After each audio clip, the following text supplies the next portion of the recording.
अमित शाह के खिलाफ गुलबर्गा में दलित सेना रामविलास डिस्ट्रिक्ट कमेटी की जानिब से एहतजाज कर मेमोरेंडम सबमिट किया गया है। होम मिनिस्टर अमित शाह ने पार्लियामेंट में बाबा साहब अम्बेडकर के लिए बेतुका बयान दिया है, जिसके खिलाफ लगातार एहतजाज किए जा रहे हैं। गुलबर्गा से Nagendra Jevli advocate, Mazhar Hussain advocate, Shravan Musalki advocate, Alauddin Junedi advocate, Rajendra Husmani advocate, Jai Bhim advocate, Aamir Khan advocate, Mallikarjun Bolni, Sunil रानीवाल और धरना भनगरगा के अलावा दीगर लोगों ने मिलकर एहतजाज कर नाराजगी जाहिर की है। इस मौके पर नागेंद्र जोली advocate, Mazhar Hussain advocate, Alauddin Junedi advocate, Shravan Kumar मुसलकी advocate ने मीडिया से बात कर कहा, बाबा साहब अम्बेडकर किसी एक समुदाय के लिए नहीं थे, बल्कि मुल्क के हर एक नागरिक के लिए बाबा साहब अम्बेडकर रोल मॉडल हैं। अमित शाह एक तड़ीपार है और बाबा साहब अम्बेडकर का अपमान करता है तो होम मिनिस्टर के पद पर बैठने के लायक नहीं है। अमित शाह के बयान से इनकी मानसिकता जाहिर हो रही है। इस देश में नरेंद्र मोदी प्राइम मिनिस्टर और अमित शाह होम मिनिस्टर बने हैं तो बाबा साहब के संविधान की वजह से बने हैं।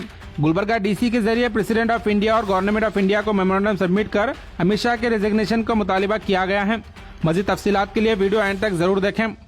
भारत रत्न बाबा साहब भीमराव अंबेडकर का इस तरह से नाम लेना होगा।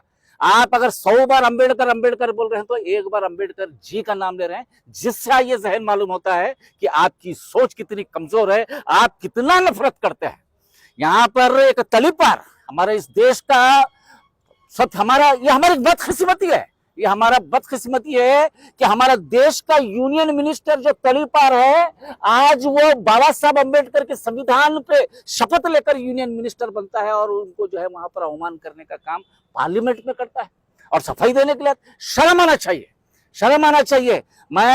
ये बाबा साहब अम्बेडकर किसी एक ऑर्गेनाइजेशन के बाबा साहब अम्बेडकर नहीं है, बाबा साहब अम्बेडकर किसी समुदाय के बाबा साहब नहीं है, वो पूरे इस देश के, ये पूरे देश के जो संविधान हमको दिए हैं, जो तुम जय श्री राम के नारे लगाते हो, हम जय भीम के नारे लगाते हैं। इसीलिए बाबा साहब अम्बेडकर के कॉन्स्टिट्यूशन संविधान आर्टिकल 19 और 25 में हमको हक देता है कि हम अपने मजहब के मुताबिक हम अपना नारा लगाएंगे, तुम अपना नारा लगाओ। आप 1000 मर्तबा जय श्री राम के नारे लगाएंगे तो या करोड़ों बार जय भीम के नारे लगेंगे। यहाँ से ನಿನ್ನೆ ಏನು ಸಂಸತ್ ಭವನದಲ್ಲಿ ಈ ಗಡಿಪಾರಾದಂಥ ತಡಿಪಾರ ಅಮಿತ್ ಶಾ ಬಾಬಾ ಸಾಹೇಬ್ ಅಂಬೇಡ್ಕರ್ ಬಗ್ಗೆ ಏನು ಅವಹೇಳನಕಾರಿಯಾಗಿ ಏನು ಈ ದೇಶದಲ್ಲಿ ಇತ್ತಿತ್ತಲಾಗಿ ಅಂಬೇಡ್ಕರ್ ಅಂಬೇಡ್ಕರ್ ಅಂಬೇಡ್ಕರ್ ಅಂತಕ್ಕಂಥ ಹೆಸರೊಂದು ಫ್ಯಾಷನ್ ಆಗಿದೆ.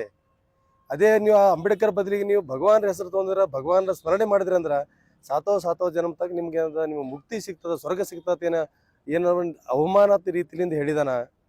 ಅರೇ ಅಮಿತ್ ಶಾಗೆ ನಾನು ಹೇಳ ಬಯಸ್ತೀನಿ, ನಾವು हजारों वर्षलिंद हजारों सालों से भगवान का पूजा करते आए थे हमारे लोग।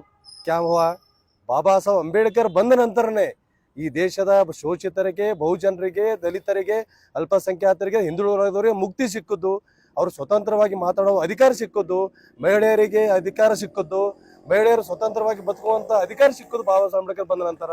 ಈ ಅಮಿತ್ ಶಾ ನೀನು ಕೂಡ ಈ ದೇಶದ ಪ್ರಧಾನಮಂತ್ರಿ, ಈ ದೇಶದ ಹೋಮ್ ಮಿನಿಸ್ಟರ್ ಆಗ್ಬೇಕಾದ್ರೂ ಕೂಡ ಬಾಬಾ ಸಾಹೇಬ್ ಅಂಬೇಡ್ಕರ್ ಕೊಡುಗೆಯಲ್ಲಿಂದನೇ ನೀನು ಆಗೋದು. ಇಲ್ಲಾಂದ್ರೆ ನೀನು ಎಲ್ಲೋ ಹೋಗಿ ಪೂಜಾ ಪಾಠ ಮಾಡ್ಕೋತು, ನೀ ಎಲ್ಲೋ ಒಂದು ವ್ಯಾಪಾರ ಮಾಡ್ಕೋತಿರ್ಬೇಕಾಗ್ತಿತ್ತು. ನೀ ಸಂಸತ್ನಲ್ಲಿ ಬರೋ ಅವಕಾಶ ಇರಲಿಲ್ಲ ನಿನಗೆ. ಅದಕ್ಕೂ ನೀ ಅಲ್ಲಿ ಬಂದಿದೆ ಅಂದ್ರೂ ಕೂಡ ಅದಕ್ಕೂ ಬಾಬಾ ಸಾಹೇಬ್ ಅಂಬೇಡ್ಕರೇ ಕಾರಣ. ಈ ಏನು ಪ್ರೈಮ್ ಮಿನಿಸ್ಟರ್ ಆದ್ರ ನರೇಂದ್ರ ಮೋದಿ ಅವರು ಏನು ಹೇಳ್ತಾರೆ, ಎಷ್ಟೋ ಸರಿ ನಾ ಚಾ ಮಾರ್ತಿದ್ದೆ, ಚಾ ಮಾರೋದು ಬಿಟ್ಟು ನೀ ಪ್ರೈಮ್ ಮಿನಿಸ್ಟರ್ ಆಗಿದೆ ಅಂದ್ರೂ ಕೂಡ ಅದಕ್ಕೆ ಬಾಬಾ ಸಾಹೇಬ್ ಅಂಬೇಡ್ಕರೇ ಕಾರಣ. ಇಲ್ಲಾಂದ್ರೆ ನೀವು ಅಲ್ಲೇ ರೈಲ್ವೆ ಪಟ್ರಿ ಮ್ಯಾಗೆ ಏನದಲ್ಲ ನೀ ಚಾ ಮಾರ್ಕೋತಿರ್ಬೇಕಾಗ್ತಿತ್ತು. ಈ ಬಾಬಾ ಅಂಬೇಡ್ಕರ್ ಅನ್ನೋದು ಅಂಬೇಡ್ಕರ್ ಈ ದೇಶದ ಶೋಷಿತರು, ದಲಿತರು, ಹಿಂದುಳಿದ ವರ್ಗದವರು, ಅಲ್ಪಸಂಖ್ಯಾತರು ಎಲ್ಲರೂ ನಮ್ಮ ನರ ನಾಡಿಗಳಲ್ಲಿ ಬಾಬಾ ಸಾಹೇಬ್ ಅಂಬೇಡ್ಕರ್ ಅದಾರ. ನಮ್ಮ ತಲೆಯಲ್ಲೇ ಬಾಬಾ ಸಾಹೇಬ್ ಅಂಬೇಡ್ಕರ್, ನಮ್ಮ ಎದೆಯಲ್ಲಿ ಅಂಬೇಡ್ಕರ್ ಅದಾರ. ನಮ್ಮ ನರ ನಾಡಿಗಳಲ್ಲಿ ಬಾಬಾ ಸಾಹೇಬ್ ಅಂಬೇಡ್ಕರ್ ತುಂಬಿಕೊಂಡಿದ್ದಾರೆ. ನೀವು ಎಲ್ಲರೂ ನೀವು ಬಂದು ಈಗ ನಿಮಗೆ ತಕ್ಲೀಫ್ ಆಗ್ತದೆ, ತ್ರಾಸ ಆಗಕತ್ತದ. ಯಾಕಂದ್ರೆ ಎಲ್ಲ ಬರ್ತಕ್ಕಂಥ ಎಲ್ಲ ಈಗಿನ ಇವಾಗ ಎಲ್ಲ ಬರ್ತಕ್ಕಂಥವ್ರು ಬರೀ ಬಾಬಾ ಸಾಹೇಬ್ ಅಂಬೇಡ್ಕರ್ ಹೇಳ್ತಾ ಇದಾರ, ಸಂವಿಧಾನ ಹೇಳ್ತಾ ಇದಾರ. ನಿಮಗೆ ಮನುವಾದಕ್ಕೆ, ನಿಮ್ಮ ಮನುಸ್ಮೃತಿಗೆ ಧಕ್ಕೆ ಆಗತ್ತದ. ಆ ಒಂದು ಆತಂಕದಿಂದ ನೀವೇನು ಮಾತಾಡಕತ್ತಿದ್ರಿ, ನಾವು ಇದನ್ನು ಪಾರ್ಲಿಮೆಂಟದಲ್ಲಿ ಮಾತ್ರ ನಾವು ಇದನ್ನು ಖಂಡನೆ ಮಾಡ್ತೀವಿ. ಈ ದಲಿತ ಸೇನೆ ರಾಮವಿಲಾಸ್ ಸಂಘಟನೆ ವತಿಯಿಂದ ಇವತ್ತು ನಾವು ಮಾನ್ಯ ಜಿಲ್ಲಾಧಿಕಾರಿಗಳಿಗೆ ಮನವಿ ಪತ್ರವನ್ನು ಸಲ್ಲಿಸುವ ಮೂಲಕ ಅವರ ಮೂಲಕ ರಾಷ್ಟ್ರಪತಿಗಳಿಗೆ ಮನವಿ ಪತ್ರವನ್ನು ಸಲ್ಲಿಸ್ತಾ ಇದ್ವಿ. ಮುಂದಿನ ದಿನಗಳಲ್ಲಿ ಉಗ್ರವಾದಂಥ ಹೋರಾಟವನ್ನು ಮಾಡಿ ಈ ಅಮಿತ್ ಶಾ ಮತ್ತು ಬಿಜೆಪಿ ಸರ್ಕಾರಕ್ಕೆ, ಈ RSS ಅಜೆಂಡಕ್ಕೆ ನಾವು ಒಂದು ತಕ್ಕ ಉತ್ತರ ನೀಡಬೇಕಾಗುತ್ತೆ ಅಂತ ಹೇಳಿ ಗೂಂಡಾ ಅಮಿತ್ ಶಾ ಬಾಬಾ ಸಾಹೇಬ್ ಅಂಬೇಡ್ಕರ್ ಅವರ ಬಗ್ಗೆ ಹಗುರವಾಗಿ ಮಾತನಾಡಿ ಅಂಬೇಡ್ಕರ್ ಹೆಸರು ತಗೊಳಕಿನ ಮೊದಲು ದೇವರ ಹೆಸರು ತಗೊಂಡು ನೀವು ಸ್ವರ್ಗ ಸಿಗ್ತಿತ್ತು ಅಂತ ಹೇಳ್ತದಲ್ಲ, ಇಂಥ ನಾಲಾಯಕರಿಗೆ ನಾನು ಹೇಳ್ತಾ ಇದ್ದೀನಿ, ಏ ಅಮಿತ್ ಶಾ, ನಿನಗೆ ಹಿಡಿದು ತಡಿಪಾರು ಮಾಡೋ ಶಕ್ತಿ ಬಾಬಾ ಸಾಹೇಬ್ ಅಂಬೇಡ್ಕರ್ ಶಕ್ತಿ.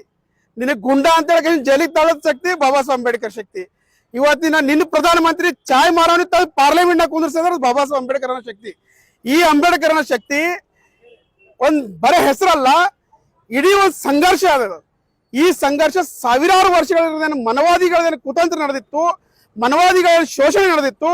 ಆ ಶೋಷಣೆಗೆ ಸಾವಿರಾರು ಜನ, ಕರೋಡೋ ಜನ ಏನು ಶೋಷಣೆಗೆ ಒಳಪಟ್ಟು ನರ್ತನೆ ಅನುಭವಿಸ್ತಾ ಇದ್ರು, ಅಂಥವ್ರಿಗೆ ನ್ಯಾಯ ಕೊಡಿಸಿದಂತ ವ್ಯಕ್ತಿ ಬಾಬಾ ಸಾಹೇಬ್ ಅಂಬೇಡ್ಕರ್. ಎಲ್ಲರಿಗೂ ಇವತ್ತಿನ ಧ್ವನಿ ಇಲ್ಲದವ್ರಿಗೆ ಧ್ವನಿ ಆಗಿರ್ತಕ್ಕಂಥ ಶಕ್ತಿ ಅಂದ್ರೆ ಬಾಬಾ ಸಾಹೇಬ್ ಅಂಬೇಡ್ಕರ್. ಯಾರ ಶಕ್ತಿ ಏನಾರ ಅಂಥವ್ರ ಭಾಗದಾಗೂ ಬಾಬಾ ಸಾಹೇಬ್ ಅಂಬೇಡ್ಕರ್ ಅವರು ಧ್ವನಿ ಎತ್ತಿದ್ದಾರೆ. ಈ ದೇಶದ ಪ್ರತಿ ಪ್ರಜೆಗೆ, ಇಡೀ ಸಮಾಜದ ಒಂದು ಕಟ್ಟ ವ್ಯಕ್ತಿಗೂ ನ್ಯಾಯ ಸಿಗ್ತದೆ ಅಂದ್ರೆ ಬಾಬಾ ಸಾಹೇಬ್ ಅಂಬೇಡ್ಕರ್ ಕೊಟ್ಟಿರ್ತಕ್ಕಂಥ ಭಾರತದ ಸಂವಿಧಾನದಿಂದ. हम यहाँ पर आए हैं परसों जो अमित शाह ने बाबा साहब अम्बेडकर के ताल्लुक से कहा, एक यूनियन मिनिस्टर होने के बावजूद ऐसी बात कही जो कईयों लोगों के दिलों को ठेस पहुंची है, जिसका हम लोग कंडम करते हैं।